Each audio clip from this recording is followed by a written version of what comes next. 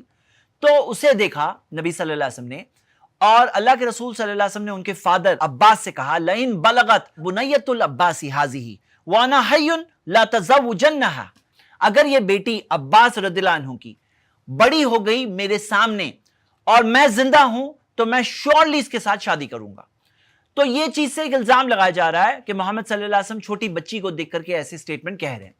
اب اس حدیث کے تعلق سے سب سے پہلے اور بڑی کلیئر بات ہے کہ یہ حدیث مسند احمد میں ہے, اور اسلام میں رول یہ ہے, وہ حدیث جو ہوتی ہے اس کو نریٹ کرنے والے نریٹرز ہوتے ہیں, اس کے راوی ہوتے ہیں, اور راویوں کی پوری ریسرچ موجود ہے بکس آف رجال میں, اور تقریباً 6,40,000 کے قریب راویوں کی زندگی موجود ہے, وہ بھی with chains of narration.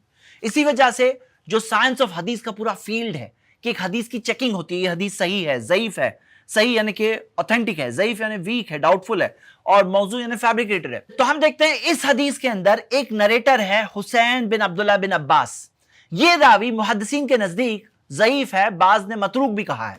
تو ہم دیکھتے ہیں محدثین جو کہتے ہیں ضعیف ہے یعنی ویک نریٹر ہے, یعنی کہ یہ اوتھینٹک چین آف نریشن سے نہیں ملتی ہے. تو ہم دیکھتے ہیں امام ذہبی نے بھی ویک کہا ہے, اور حافظ ابن حجر نے بھی ویک کہا ہے, اور جو حدیث چیکنگ کے ایکسپرٹس ہوتے ہیں, تو مسند احمد کی چیکنگ شیخ شعیب ارناؤت نے کیا ہے, جو ایک خود مانے ہوئے محقق ہے, تحقیق کرنے والے ایک ایکسپرٹ ہے. انہوں نے بھی اس حدیث کو بتایا کہ حدیث کی سند ضعیف ہے.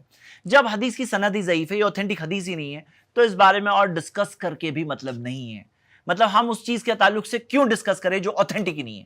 تو میں چاہتا ہوں کہ لوگ اس بات کو سمجھیں ایکچولی کہ اگر آپ کو کوئی آبجیکشن اٹھانا ہے تو پہلے یہ تو چیک کرو کہ جو بیسس پہ آپ آبجیکشن اٹھا رہے ہو وہ حدیث صحیح ہے, اوتھینٹک ہے یا نہیں ہے.